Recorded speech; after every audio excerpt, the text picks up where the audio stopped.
Welcome to KRQE's New Mexico News Insiders, 2025 Regional Edward R. Murrow Award winner for Best Podcast. Here's Gabrielle Burkhart and Chris McKee.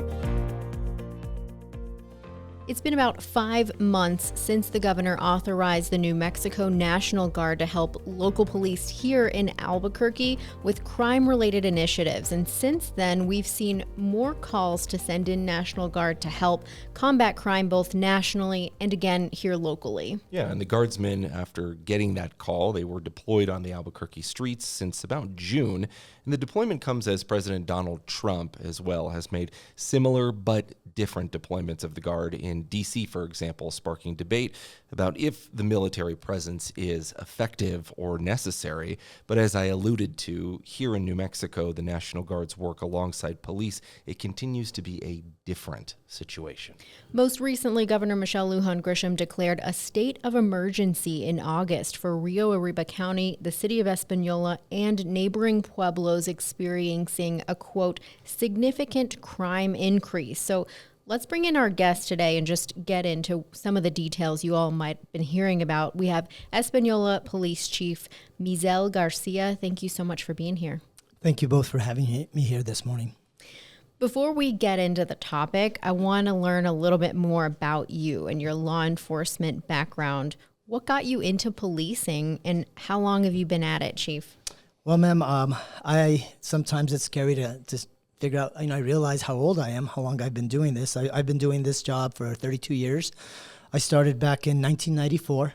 I was in the 70th cadet class for the Albuquerque Police Department. I started the academy in June, graduated in October, and I stayed with the Albuquerque Police Department until an early retirement in October of 2020, and I officially retired in January of 2022.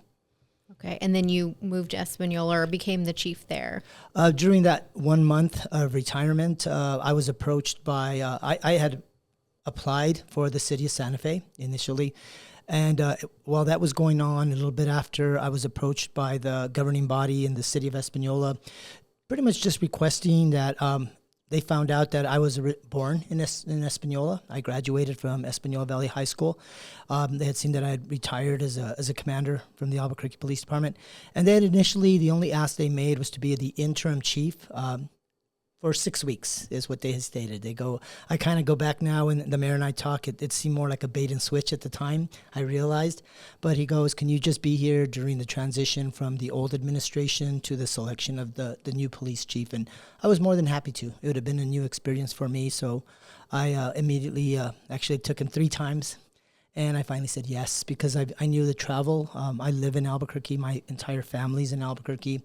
And I knew in order to be committed to the position, I would have to spend time there and not just kind of come and go, in essence, be an interim. So I knew it'd be a big decision to make if I did decide to stay. And you've been there since? Actually, tomorrow will be 3.5 years. Okay. 3 6 years, weeks, 3.5 years. Yes. All right. You have a long career in policing so far and now are in a position, as you say, there is a commute involved. Why do you keep doing it? Well, to be honest, just the dedication. When I came on in 1994, right around 1995 is when we had an increase of police-related officer-involved shootings here in Albuquerque, and they were all in reference to sharp-edged weapons. I realized and I started learning that de-escalation was important. And I was in either the first or second ever CIT class, Crisis Intervention Team class here out in the city of Albuquerque for the Albuquerque Police Department in 1997. I realized how important it is to de-escalate. That should also be a tool. I was very adept, of course. At the academy, I learned how to use, defensive tactics, the tools on my belt, right? I had mace, we had an ASP, we had tasers. But I always realized that the first ability, and being older when I started the academy, I started the academy as a 30-year-old. So I had a little bit of life experience, and I wanted to be able to at least talk, to be well-versed. That's always a presence and the ability to speak. And it had such an effect on me, and I became eventually a hostage negotiator. I continued working with crisis negotiation until I became a commander. So it was over 19 years. I went from being a secondary hostage negotiator to a primary hostage negotiator. And I always felt the ability to de-escalate somebody during their worst times. If you could do that, that was always the first approach. And now what I see throughout all law enforcement is that's the approach everyone takes, especially here in Albuquerque. So when I first came on, it was ask, make, tell. That was in 94, 95. And I think we've all evolved in law enforcement. I joke around saying that for those of us that started that long ago, if we don't evolve, we become dinosaurs, we become extinct. So you have to continue to evolve in law enforcement and just always stay in touch with the community. I'm a big fan of that, of engagement with our community. And I think that's why this program we're going to talk about this morning, this initiative, is going to be successful in the city of Espanola. Is that why you're still at it, though? Because you feel like that's, a piece that you want to keep contributing to? That's kind of what I'm gathering. Yes. I've had so much training in that area that I think we have to, it's no longer us versus them. And I remember when I first started, that was the feeling that we had. But throughout my career, I've seen the value of engaging the community, of being able just to talk sometimes during their worst times. I think before we started, I talked about a couple of the people that were suicidal in the city while I was a negotiator and were threatening to jump off bridges, to jump off, buildings. I think sometimes if you have, and again, this is all incumbent on the person you're talking to, if you have that time, that you can speak to somebody in crisis. I've been chief in Espanola. I negotiated with a subject who was wanting to jump off one of our 3 bridges in Espanola. And it kind of brought back, it's almost like riding a bike once you learn how to, de-escalate and talk to people in crisis. It was about 2.5, 3 hours, but eventually we learned that, he was having family issues. And we talked about some of the resources. And it always feels good to be able to resolve situations in the safest way, in the most effective, efficient. Sometimes it's just time, and I think we need what's the value of somebody's life and time? Let's talk a little bit more about the community that you're serving now. Espanola, it's about 11,000 people living there, sort of held a reputation. I know this from firsthand, going and reporting there and interviewing people about, situations that we were there covering. And a lot of the people would just immediately, without asking them, just sort of tell you about the problems and the view of the city at large. A lot of those are tied to drugs, as people will really offer that story up. Since becoming chief in Espanola, what kinds of issues have you found that the community is facing? Is it drugs mostly, and has there been anything that surprises you? Well, as we all know, the city of Espanola, both historically and generationally, has had an issue with drugs. For many, many years, it was heroin. And now we're dealing with the fentanyl epidemic. I mean, that's something. So instead of seeing needles, just like almost every other city, we're seeing tinfoil. And it's something that we are not immune to in Espanola. But unfortunately, historically, generationally speaking, we have had issues with the highest rates of overdose, the highest rates of using illegal narcotics, illegal drugs, primarily first heroin and fentanyl. And to talk to the families and to see how much it hurts. And they're trying to do everything they can to make it better. You see a lot of grandparents taking care of their grandkids, and you have to be very cognizant of that. And what I try and do, I mean, there's different things that I do, and I think I come across, as you see me dressed today, is probably about the way I dress 80 to 85% of my time in Espanola. I don't come across as the chief of police. I don't need to be in uniform. Our city is small enough where pretty much people recognize me. I love going into convenience stores, into the McDonald's, into, the different types of fast food. People recognize me and they know I'll sit down. I made the mistake, I say mistake, and I joke around that I get on our local radio station periodically, and I actually have given my phone number over the radio. And it's my work number, which goes off pretty much nonstop. I mean, over the weekends at 2 a.m, Chief, my neighbors playing their music super loud. I kind of advise them, maybe you might want to call dispatch, because by the time I call, I don't have all the facts. But I don't mind talking to people. And sometimes it'll take me more than a day to call you back. But being from there myself and growing up there and seeing the issues, when I went back, people asked me, why are you going back? Because I actually had to freeze my retirement. So I don't get my retirement. I think I wanted to give back. Many times, a lot of people, you put your money where your mouth is sometimes, and I wanted to go back to Espanola. My family was from there. My mom and dad lived there 65 years. There comes a time when you want to give back to that community. You want to show them that, hey, I'm coming back because I value where I came from. Mm-hmm. We mentioned the governor here in New Mexico declaring a state of emergency in August, signing an executive order that outlined some of the issues there. That order states that police calls in Espanola have more than doubled in the past 2 years, while police dispatches to businesses in Santa Clara have quadrupled in that same time period.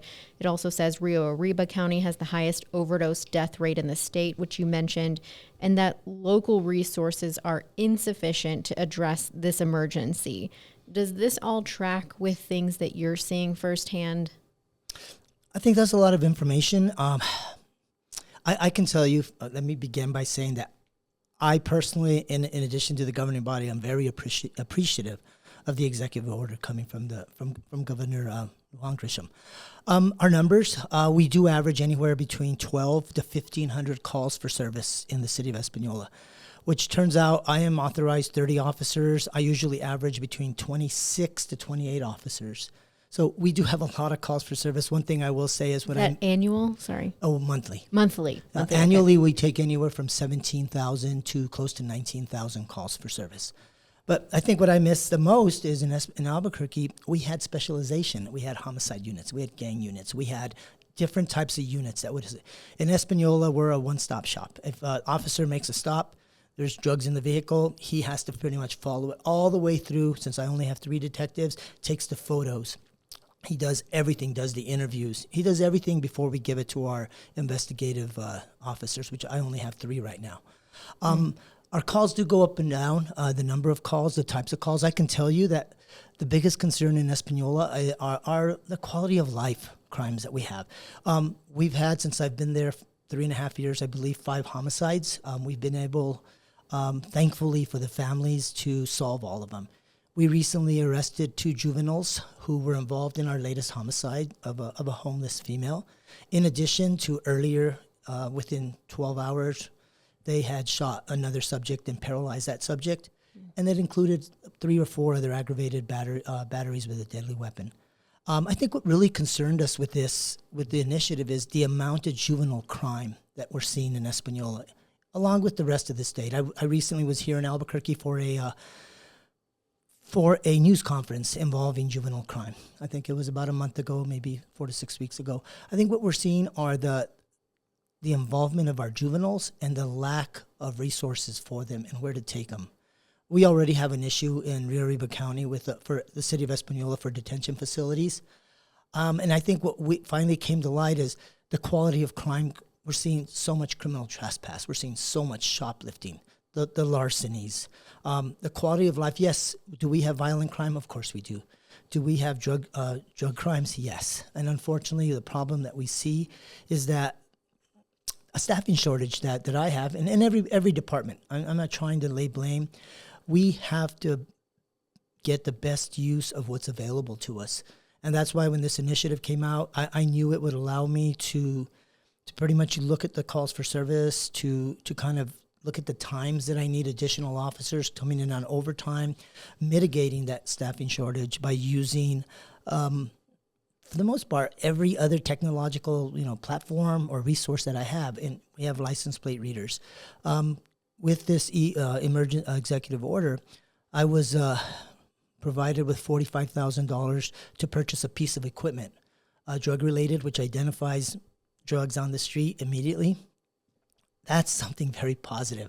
Why? Because I didn't have that $40,000 in my budget to purchase that. So that piece of equipment to us it's valued more than the $40,000. It allows our officers to be that much more quicker, to go through their investigations that much faster, for us to be back out on the street. Because for us, it's high value for us to be on the street as opposed to being in the office, taking care of processing either the evidence or writing our reports. And this is how, when we get into it later, how we're going to be able to utilize the New Mexico National Guard to assist us so that we can refocus on pure law enforcement duties. We'll be right back with more of the New Mexico News Insiders. KRQE News 13 investigations. One of the biggest cons in New Mexico history. How did they get away with it? Well, they had an accomplice. The state of New Mexico. A road rage encounter leads to murder. I miss him every single day. Did the judicial system fail here? New Mexico's families, homes, and lives are left in ashes. There's a level of anxiety. FEMA has been an abject and abysmal failure. Watch anytime on krqe.com or our YouTube channel. When it comes to the situation with drugs in Espanola, you mentioned fentanyl is obviously the big player in your city as well as many others in America right now. We saw the health department put out even new data saying overdoses have increased year over year in the first 6 months of 2025 compared to the first 6 months of 2024. They're up in Rio Arriba County. Fentanyl was cited as, in most of those overdose deaths. How do you see fentanyl playing a role in both the addiction and even in crime in Espanola? Well, the problem that we see with fentanyl, just like we did with heroin, is the proximity, not only of Espanola but the state of New Mexico to the Mexican border. Right, a lot of those drugs come through New Mexico. We see a lot going through Espanola. The worst thing that I see when it comes to drug activity is that when we start seeing a higher level of overdose deaths, we know that there's some new shipment that's just come in, that they haven't really set yet where it's at, right, where they want it to be. And that's the most lethal time for us in Espanola. So it's always urgent that we find out who the traffickers are. And the same like with many other cities, we do have cartel-related, subjects in our city. We know that for a fact. We recently had a roundtable with all our federal partners, which I really appreciated. I've got to speak one-on-one with our U.S. attorney, our acting U.S. attorney. There was the DEA, the FBI, the ATF, HSI. He came down with 6 of his AUSAs. So we talked about that.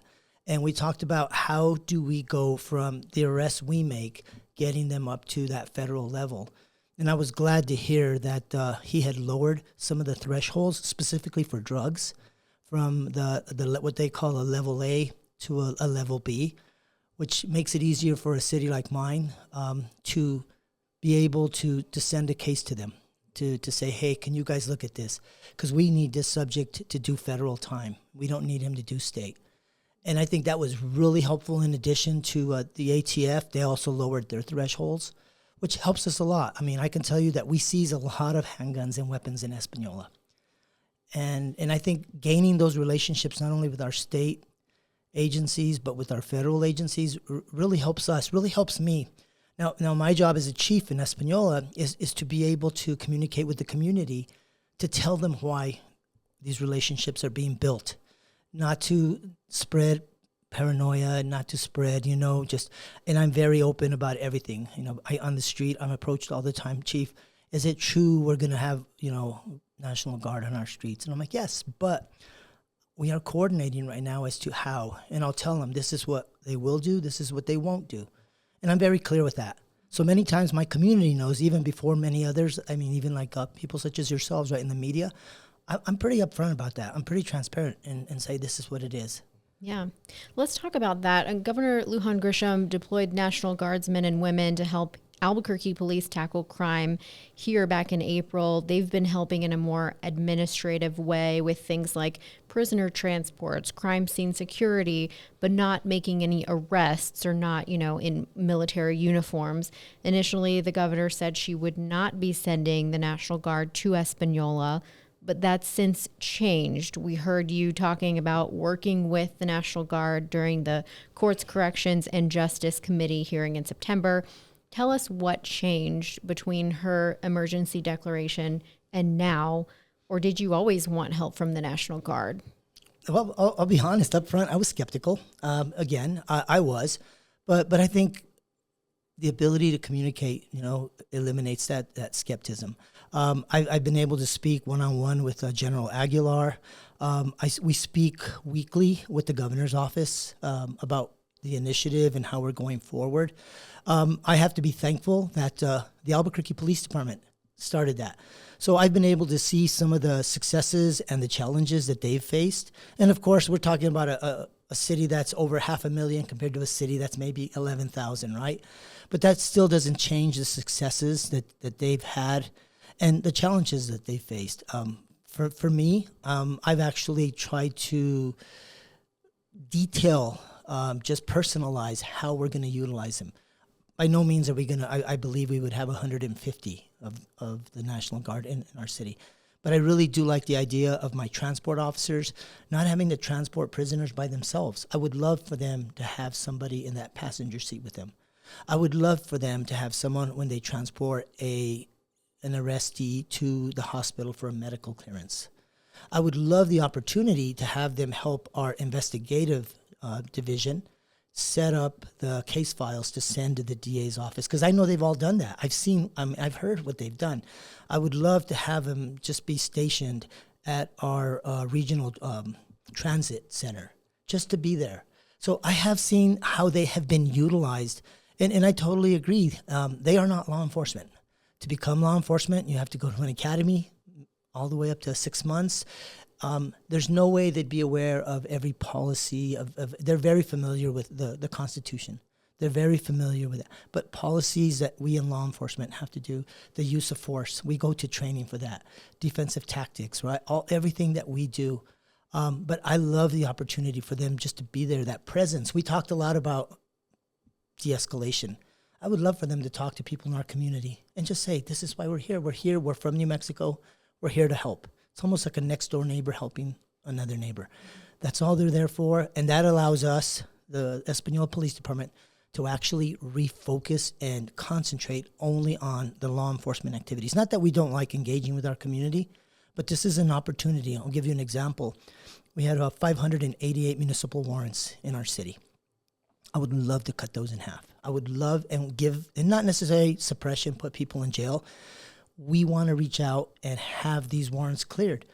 Go in, set up a court date, and get it taken care of. Now, don't get me wrong. I know people are still going to go to jail, and some people, that's just the way it is. But having what I would consider a time a week for, if you know you have a warrant, go in and get it taken care of, because now I will have the staffing to go look for you.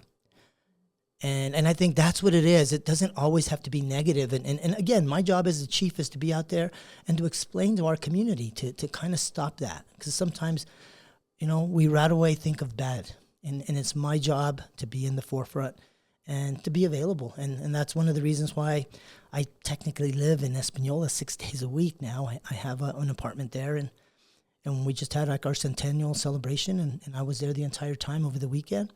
I did tell my family that now I'm going to be gone a lot, and I have been, but we all believe in what I'm doing and what we're doing in Española. So we mentioned the funding that came from this emergency order, this executive order that was submitted from the governor's office. It's about $750,000 in emergency funds for the Department of Homeland Security and Emergency Management here, that State Department. Your office gets a chunk of that funding, but can you tell us a little bit more about where is that money being spent that you know of? Well, officially, I requested, if I'm not mistaken, a little over $325,000. Okay. You know what? If you don't ask, you won't get. Now, did I know that I wasn't going to get all of that? Of course. But I prioritized. So what the Espanola Police Department received was $75,000 in overtime. We received $40,000 for the purchase of that training, that tool, that piece of equipment. And then what we always forget is we ended up asking and received $40,000 for our dispatch center. Too many times we forget about the support staff, the people that actually help us. And how does that work out? They need to have more dispatchers working when we have more officers. So I think it's a team. It's always a team effort. It's never about us. And I really love the persons that I specifically speak to in the governor's office every week. It's not about who's getting the numbers. It's about the goal. I have no problem with anybody conducting any operation in Española, because guess what? It helps the citizens of Española. I'm sure you're both aware that the jurisdictional quagmire that we have in Española. I have 5 law enforcement agencies that I say I work with, and I want to. We work as a team. I have 2 county entities, I have a state entity, and I have 2 tribal entities, all within the city of Espanola. So I have no issues, and that recently came up, of Rio Arriba County conducting a shoplifting operation at Walmart, because guess what? It helps the city of Espanola. Or state police increasing their traffic activity along one of our other roads near the school. It's a team effort. It's not about, one agency. It's about the city getting credit. And I think this is what this executive order has done, is it has brought us all together, because we all now have that ability. As for myself, we work 12-hour shifts. This allows me that on their days off to target the high crime times in Espanola. So I bring extra officers in, 2 or 3 officers to assist. And that's already paid dividends. Some of the things like I talked about were high crime, speeding. Now that one of the bridges in Espanola has closed, we have some very dangerous driving. So last week we had an operation just to target speeding. During that operation, we cleared 3 felony warrants and 4 or 5 misdemeanor warrants, which it builds. That's the way you build. I think that during one of the stops, we even seized a weapon. So even though it seems as something as minor as a traffic operation, depending on how how you're going to work it, you end up with other things. Let's talk about some of the staffing challenges, because we know that that's a problem. Española's population, again, is near 11,000 people. How many officers do you have in your department, and what's your capacity or vacancy rate? I also heard you mention that not all your officers live in Española, like yourself. That's a great question, and I stay up late nights thinking about this. I'm authorized 30 officers. Unfortunately, like I said, the quagmire we have, the jurisdictional quagmire, we are not the highest paying department in that area. I'm dealing with agencies that are paying $42 an hour, $38, $39 an hour, and I'm at $30 an hour. So what we have to do is that we have to sell the goal of the department. There has to be buy-in, which we do. I think I stated that I usually average between 25 to 27 or 28 officers is what I constantly am losing officers to other agencies, but I am constantly recruiting nonstop. I'm always recruiting. In our city, 80% of my officers do not live in the city of Espanola. They live as far away as Rio Rancho, Albuquerque, Santa Fe, on the north side, Taos, Dulce. So I don't have a lot of officers that live in Espanola. I just don't. And one of my primary goals is to hire more officers. Just like one of my goals is to hire more female officers. I've consistently had 1 or 2. I have 2 in the academy right now, 2 female cadets. I think it's important that we be diverse in our department, just like we are in the community. But I think the difficulty that we have, and every agency has that, just on different levels, is I compete with other agencies. I have one that I was going to lose to a federal agency. I think I could see that more of people see that we're building and we're developing good officers, and they're going to bigger cities, and you can't blame them for that. But that doesn't stop what I need to do. So yes, it's a little difficult. But I think the buy-in that we have, the training, I key a lot on training. The officers for our department, they go to a lot of training. I try to make sure that they're as highly trained as they can be. Equipment, we try and give them the best available equipment. But you're right, it's a little difficult sometimes. I would love to be honestly, I should be at 40 officers nationwide. Best pattern and practices are 4 officers for every 1,000. Espanola, even at 10,000, I should have 40 officers. We didn't have 40 officers since the late 90s. This is the last time we had that many officers. Has it always been hard to recruit and retain in northern New Mexico, or has anything made it more challenging as of recent? I think the biggest challenge we face is the pay. And I think, like I've told my younger officers, I've never become a police officer for the pay. I mean, that's not why you become an officer, and it shouldn't be, because that's not what it should be about. I think the buy-in into serving the community, the buy-in of knowing that you're doing something honorable, that you're doing something for not only yourself, and we do see that in Espanola. I mean, because of the the diverse culture that we have. And I'm going to tell you, when you're in Espanola, they'll give you the shirt off their back. I always tell people, if they will stop and still help you. They're not afraid. I know here in Albuquerque, sometimes you fear pulling over and, helping somebody. Up there, everybody knows everybody for the most part. And it's not just Espanola, it's the surrounding communities, Hernandez, Chimayo, Velarde, And I think me being from there has given me a little bit extra because I am from there and I do have family. And I believe in wanting to give back. And I think that's what helps. And I'm not the only one by any means. We have so many people that do that. But I think it's a matter of they have to see it. They have to see it. It starts, like I tell my officers, it starts from me, the way you all act, the way you all feel. And if I come in with that attitude, a certain negative, then you all are going to see it. So we try and be positive. We try and engage. And because they're always asking me, Chief, why don't you turn off your phone? That's not what I'm here for. My phone's on 24/7, And because I'm not going to lie, I'll say, I got a call at 1:30 last Sunday about a dog barking. Yeah. But you know what? That's part. If that's the worst thing that happens on a Sunday night or on Saturday night, I'm okay with that. We'll be right back with more on New Mexico News Insiders. Hey guys, Chad Brummett here with New Mexico Frontiers, the KRQE original series that focuses on tech and innovation happening right here in New Mexico. We've got a lot of great stories about various businesses, technology, and of course space exploration.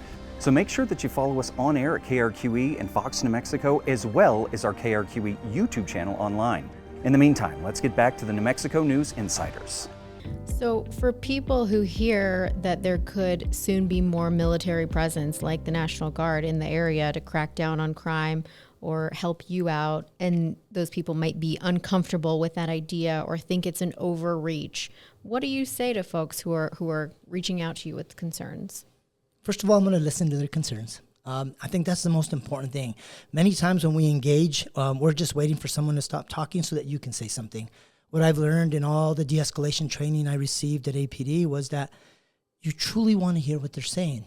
Sometimes they just want to be reassured. And I think that's what I'm trying to do, in that being very clear, as saying this is what they will, this is what they won't do. Something as concise as that. Just telling them this is where it's at. These are the conversations that we've had. This is what Albuquerque's done. Just being honest and just telling them. And if you're concerned, give me a call or give someone on my staff a call, and I'll have you. I'll call you back. But I think the inability, and it's something that I've learned in law enforcement, in that you have to establish the narrative, because if not, someone else that's not aware of the narrative, they're going to establish it. So I've always been very open, even after significant events in Espanola. I'm very quick to either put it on social media or to get it out. Guess what? This is what happened.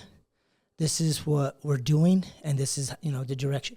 You have to be very clear, and you have to be able to give them the true narrative, because if not, somebody is going to create that narrative, and you might as well have it be the truth. But I welcome, and nothing's ever easy. And I welcome when they ask me, Chief, I'm concerned about. Someone said to me an uncomfortable word, and I told him, it brought back occupation. This by no means is an occupation.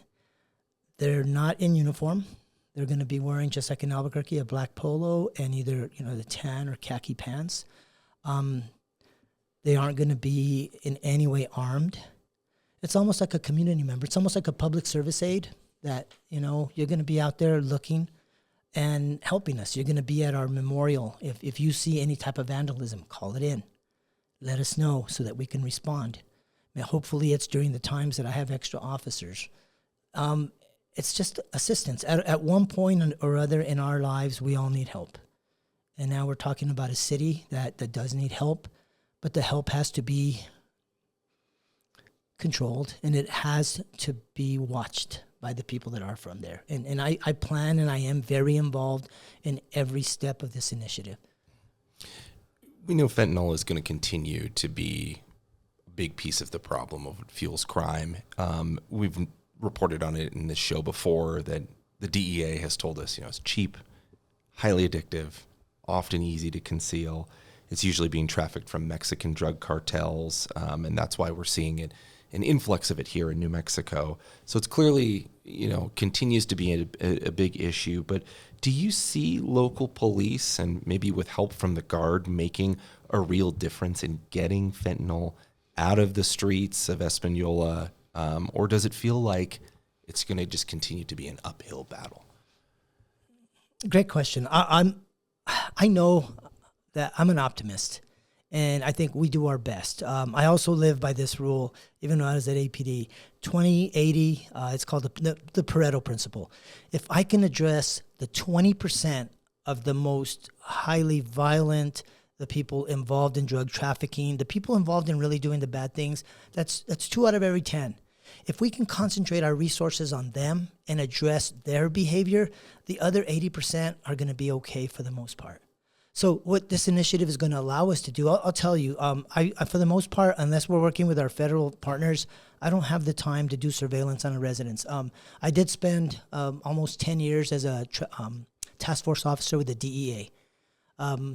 And I loved my time at the DEA, and I still have many friends there. And actually, their current ASAC was somebody that I worked with when I was a detective assigned to the DEA. My goal is to find those that cause the most harm and deal with them, as opposed to, yes, the ones on the street, they're all an issue. But we want to identify the ones that cause the most harm, that 20%, that if we address them, it's going to affect everybody else. And I think that's something that I'm looking forward to working with our federal partners now.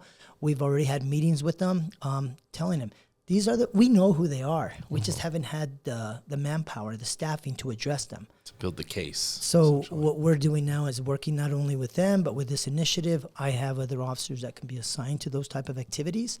So it's a win-win. For me, it's a win-win. And there's nothing that I see at this point that's bad. There's no zero sum. Nobody's losing other than the bad guys, which is the way it should be. But for the community and for law enforcement, it's win-win.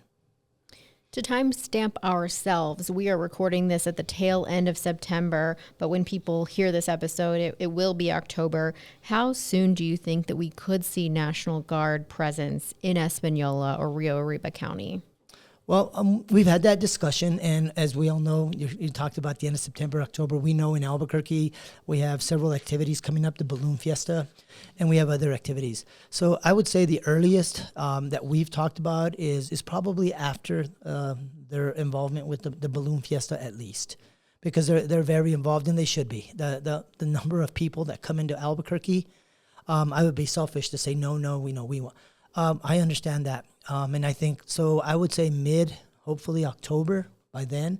And in the interim, our staffs can meet and pretty much just flesh out what we're gonna do, how we're gonna do it. And I'll give you an example of some of the small things that we need to work. I was able to acquire cameras for them, because we use a different type. We don't have, unfortunately, the Axon-based system. We use a Panasonic-based. So I was able to acquire, working through our sheriff, Rio Arriba sheriff. I borrowed 30 extra cameras from him because they had recently switched over. The issue of cars. I know here in Albuquerque they use the white PSA vehicles because APD has those.